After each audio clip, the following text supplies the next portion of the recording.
মানুষে বলে আড়াই পেঁয়াজে, কিন্তু অনেক সময় ছোট জিলাপি বানাইতে গেলে 1.5 পেঁয়াজে হয়ে যায়। কথা সবসময় আড়াই পেঁয়াজ হয় না, আড়াই পেঁয়াজের বেশি হয় না। আড়াই পেঁয়াজের বেশি হয় যদি বোম্বাই জিলাপিটা অর্ডার করে, তাহলে ওইটা আড়াই পেঁয়াজের বেশি। পেঁয়াজটা তো মনে করেন এটা তো অনেক করে শিখতে হয়, শেখার পরে এটা হঠাৎ করে কেউ পারবে না। কথা অনেক আমি করার পরে শিখছি।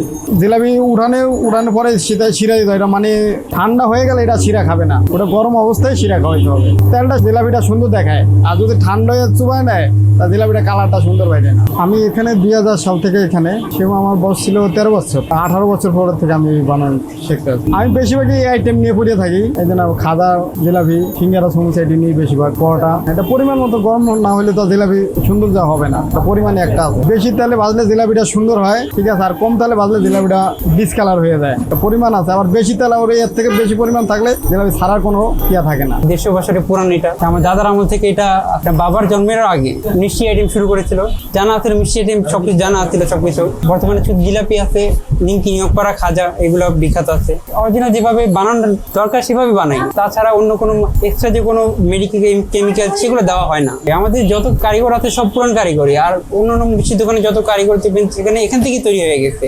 উনিও যে আছে উনি আমার অনেক পুরান কারিগর। আমার দাদার আমলে উনি ছিল আরো ছোট থেকে আসছে। উনি 10-12 বছর যখন ওনার বয়স তখন থেকে উনি আসছে। ভাজে তাড়াতাড়ি কিছু না, মানে অনেকগুলো আছে যে কেমিক্যাল দিয়ে বা ফুড কালার দিয়ে রং করা হয়, সেগুলো আমাদের কিছুই নেই। এগুলোর মধ্যে ন্যাচারাল জিনিস, ন্যাচারাল তেলে লাল করা হয়, জিনিসটা ভালো থাকে। 2-3 দিন আপনি খাবেন, কিছু সমস্যা হবে না। যেরকম আছে টেস্টটা সেরকমই থাকবে।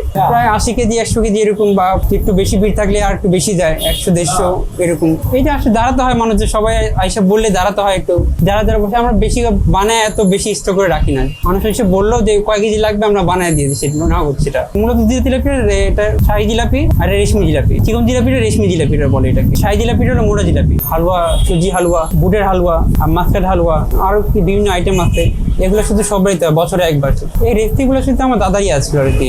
এরপর থেকে তৈরি করে আমাদের যত স্টাফ আছে সবাই শিখছে, আর অন্য জায়গায় যত বানানো হয় আমাদের স্টাফরাই সেখান থেকে শিখে ওখানে গেছে। দাদা আমাদের সর্বপ্রথম থেকে শুরু করেছে, যতদূর আমার জানা। এর আগে কখনো জিলাপিটা শোনা যায়নি। দাদা ইন্ডিয়া থেকে আসে, এখান থেকে সেরকম সবকিছু শুরু করেছে।